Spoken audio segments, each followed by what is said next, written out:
Assalamualaikum warahmatullahi wabarakatuh. Apa kabar semuanya anak-anak? Sehat? Alhamdulillah sehat. Walaupun di tengah COVID kita ini, kita harus tetap semangat. Baik, untuk anak ibu kelas 81 sampai 85, ini pembelajarannya yang ibu kasih kepada kalian. Sebelum masuk ke pembelajaran, baiklah kita berdoa dahulu. Doa dimulai. Bismillahirrahmanirrahim. Rabbi tubillahi rabba wa bi islami dina wa bi muhammadin nabiyya wa rasulah. Rabbi zidni ilman warzuqni fahman wa amalan solihah. Amin. Oke, selesai. Oke lah anak-anak ibu sekalian, masuk kita kepada materi kita yang pertama. Coba lihat nak, di depan, buka bukunya nak, buka. Ya, di halaman 1 bab 1, meyakini kitab-kitab Allah, mencintai Al-Quran. Meyakini kitab-kitab Allah, kita harus yakin apa yang diturunkan oleh Allah Subhanahu wa Ta'ala. Satu, pengertian iman kepada kitab-kitab Allah Subhanahu wa Ta'ala. Iman kepada kitab Allah adalah percaya dan yakin dengan sepenuh hati bahwa Allah lah yang telah menurunkan kitab-kitab kepada para rasul. Nah, itu kita yakin semua kitab-kitab yang diturunkan itu adalah Allah lah yang menurunkannya kepada para rasul. 2, nama-nama kitab Allah Subhanahu wa Ta'ala dan rasul penerimanya. Ada 4 kitab yang harus kita ketahui ya nak. Yang pertama kitab Taurat. Kitab Taurat ini diturunkan Allah kepada atau diwahyukan Allah kepada Nabi Musa alaihissalam pada abad ke-12 sebelum Masehi. Kitab Taurat diturunkan Allah kepada Nabi Musa alaihissalam untuk bangsa Bani Israel atau kaum Yahudi agar mereka senantiasa berada di jalan kebenaran. Itu ya nak. Adapun pokok-pokok ajaran yang ada di kitab Taurat tersebut, yaitu yang pertama, perintah untuk mengesahkan Allah Subhanahu wa Ta'ala. Maksudnya Allah lah satu-satunya yang harus kita sembah, kan gitu. Tiada Tuhan selain Allah. Muhammad adalah utusan Allah. Berarti Allah lah satu-satunya yang harus diesakan, yang harus diutamakan, kan? Yang kedua, larangan menyembah patung atau berhala. Nah, maksudnya di dalam kitab tersebut diajarkan dilarang untuk kita menyembah yang bukan yang lain melainkan Allah gitu. Misalnya jangan kita menyembah yang namanya patung, jangan kita menyembah yang namanya pohon-pohon, ya kan? Karena itu semuanya perbuatan yang Oke. Yang ketiga, larangan menyebut nama Allah dengan sia-sia. Maksudnya kita selalu mengingat yang namanya Allah, jangan mengingat yang lain-lain. Itu dia. Yang selama kita hidup di dunia, semua jalan kebenaran adalah kita menuju jalan perintah Allah. Janganlah perintah ataupun jalan-jalan yang lain. Janganlah jalan-jalan yang sesat. Itu ya nak. 4, perintah menyucikan hari Sabtu. Maksudnya di kitab Taurat ini mereka atau Bani Israel ini hari beribadahnya itu hari Sabtu, itu dia menyucikan hari Sabtu. Yang kelima, perintah menghormati kedua orang tua, ya kan? Di dalam kitab ini diajarkan bahwa kita selalu menghormati orang tua, ya nak? Selalu menghormati orang tua, ya, karena surga itu ada di bawah telapak kaki ibu, ya. Nah, yang keenam, larangan membunuh sesama manusia. Itu dia. Nah, di dalam kitab ini dilarang membunuh sesama manusia, ya kan? Kenapa kita membunuh, ya kan? Sementara Allah aja, ya kan, saling memaafkan. Maksudnya memaafkan hamba-hambanya. Sebanyak apapun dosanya itu, Allah selalu mengampuni dosa kita. Apalagi kita yang diciptakan, ya kan? Masa kita tidak mau memaafkan sesama manusia? Nah, ya, itu dia. 7. Larangan berbuat zina, ya. Dilarang berzina. Di dalam apa? Ya, seperti laki-laki dan perempuan, ya kan, apa yang bukan muhrim dilarang, itu ya nak. Yang kedelapan, larangan mencuri. Nah, di dalam kitab ini dilarang mencuri, tidak boleh mencuri, ya. Nah, itu dilarang. Apa-apa yang hukumnya dosa. 9. Larangan menjadi saksi palsu. Maksudnya di saat teman kita berbohong, ya kan, kita selamatkan, jangan. Nah, dilarang berbohong, ya, dilarang menjadi saksi palsu. 10. Larangan mengambil hak orang lain. Nah, tadi jangan kita mengambil hak yang bukan milik kita, ya. Nah, itu dilarang. B. Kitab Zabur. Kitab Zabur diturunkan Allah Subhanahu wa taala kepada Nabi Daud alaihissalam untuk Bani Israel atau umat Yahudi. Itu dia, ya nak. C.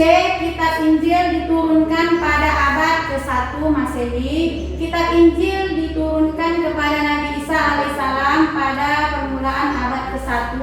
Kitab Injil diwahyukan di daerah Yerusalem secara umum. Kitab Injil berisi tentang ini. 1. Perintah untuk itu tadi, ya nak, selalu mengesahkan Allah. Yang kedua, membenarkan keberadaan kitab Taurat, sama tadi seperti kitab Taurat, ya. Yang ketiga, menghapus beberapa buku tadi, ya. Yang keempat, menjelaskan bahwa kelak akan datang kembali Rasul setelah Nabi. Nah, pada akhirnya nanti Nabi Isa akan turun ke bumi, yaitu bertepatan pada hari kiamat, ya. Oke. D. Kitab Al-Quran.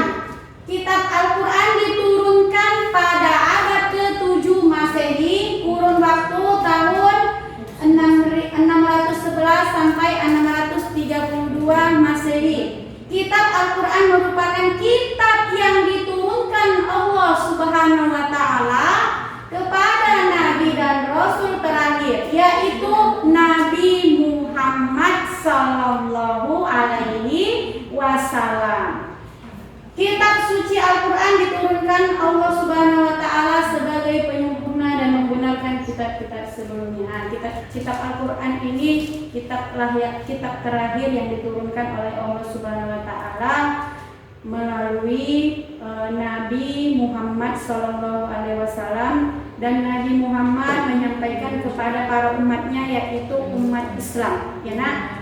Jadi kita sebagai umat Islam, ya kan, wajiblah membuka Al-Quran, membaca Al-Quran sebagai kitab penyempurna kita, ya kan. Percuma kita hidup di dunia ini kalau kita tidak pernah membaca yang namanya Al-Quran. Karena di dalam Al-Quran itulah semua ada kejadian-kejadian. Yang pertama ada kejadian Nabi di situ menceritakan, ada kejadian Rasul menceritakan, ya kan.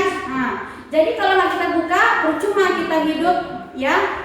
Jadi sebagai hamba Allah, wajiblah kita membaca Al-Quran. Secara umum, pokok-pokok ajaran terkandung dalam Al-Quran adalah akidah. Maksudnya akidah itu keyakinan kita. Nah, kita yakin bahwa Allah lah yang menurunkan Al-Quran tersebut melalui Nabi Muhammad SAW, ya kan? Dan kita selalu meyakini adanya keesaan Allah Subhanahu wa taala. Yang kedua, memiliki akhlak budi pekerti. Nah, yaitu berkaitan dengan akhlak kita sehari-hari, ya kan? Janganlah kita melawan orang tua ataupun orang yang lebih tua dari kita. Nah, itu dilarang. Itu ada di Al-Qur'an ya, Nak. Kemudian 3, ibadah maksudnya berkaitan dengan cara ibadah seperti sholat. Nah, ini di dalam Al-Quran menceritakan kita sebagai umat Islam wajiblah menjalankan perintah Allah, ya kan, mendekatkan diri kepada Allah dengan cara kita melaksanakan perintahnya, misalnya dengan sholat 5 waktu, ya kan, Nak? Sholat 5 waktu. Pernah sholat, Nak? Pernah. Alhamdulillah, ya kan?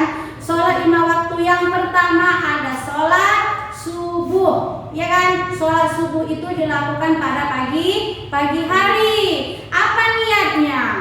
Usolli fardu subhi rok'ataini mustaqbilal kiblati adaan lillahi ta'ala. Nah, itu dia, ya, Nak? Jangan lagi ada yang tidak tahu, ya. Yang kedua adalah sholat zuhur. Sholat zuhur itu dilakukan pada siang hari, tepatnya pukul jam 12.30. Apa niatnya? Usolli fardu zuhri arba'a rakaataini mustaqbilal kiblati adaan lillahi ta'ala. Itu dia, ya, Nak, niat sholat zuhur. Yang ketiga ada sholat asar. Sholat asar ini dilakukan pada sore hari, bertepatan pukul 3.30, berarti tengah 4, berarti sore, ya, Nak. Apa niatnya? Niatnya adalah usolli fardu asri arba'a raka'atin mustaqbilal kiblati adaan lillahi ta'ala. Itu dia, ya, Nak. Yang keempat ada sholat isya. Nah, sholat isya ini, Nak, panjang waktunya, Nak. Dia waktunya itu jam 7.30 atau setengah 8, habisnya jam 3 pagi. Ya, panjang waktunya. Jadi jangan lagi ada yang tidak mengerjakan sholat isya, ya. Apa niatnya? Niatnya adalah usolli fardu isyahi arba'a raka'atin mustaqbilal kiblati adaan lillahi ta'ala, ya. Oh ya, ada sholat maghrib. Sholat maghrib ini ada 3 rakaat, ya kan, yang dilakukan pada setelah sholat asar, ya. Apa niatnya? Usolli fardu maghribi selasa rakaataini mustaqbilal kiblati adaan lillahi ta'ala. Itu dia, ya, Nak. Jangan lagi ada yang tidak mengerjakan sholat. Itu ibadah kita yang utama, Nak. Ibadah kita yang utama. Ibadah kita mendekatkan diri kepada Allah. Yang kedua tadi membaca Al-Quran. Yang ketiga berzakat, ya kan, bersedekah. Nah, itu, ya, Nak, ibadah kita, ya. Yang utama tadi apa? Sholat. Yang keempat muamalah, yakni berkaitan dengan tata cara berhubungan kepada sesama manusia. Maksudnya kita sebagai sesama manusia, baik itu Islam maupun apapun itu agamanya, kita wajib bersilaturahmi, ya. Yang kelima tarik sejarah, yaitu kisah-kisah orang umat terlebih dahulu, ya. Kisah-kisah, maksudnya kisah-kisah Nabi, kisah-kisah para rasul, para malaikat, itu, ya, Nak. Oke. Nah, di sini setelah Ibu jelaskan tadi apa itu iman, ini ada Ibu kasih soal sebanyak 3. Yang pertama, jelaskan pengertian iman kepada kitab Allah Subhanahu wa taala. Mengerti apa itu iman kepada Allah. Nah, itu dia ya nak. Yang kedua, mengapa manusia memerlukan kitab Allah? Kenapa kita perlu kitab? Nah, itu dia ya. Jelaskan ya nak. Yang ketiga, sebutkan 4 kitab yang diturunkan Allah Subhanahu wa taala beserta nabi-nabinya. Nah, maksudnya yang pertama tadi ada kitab ini yang diturunkan kepada nabi apa? Gitu kan? Ada sebanyak 4 tadi ya nak. Bisa dipahami? Bisa. Oke. Ibu akhiri dengan membaca hamdalah, alhamdulillah. Pelajaran ini sudah Ibu kasih penjelasan. Nanti kalian kerjakan di rumah ya nak. Kirim melalui WA Ibu ya. Ibu akhiri dengan Assalamualaikum warahmatullahi wabarakatuh.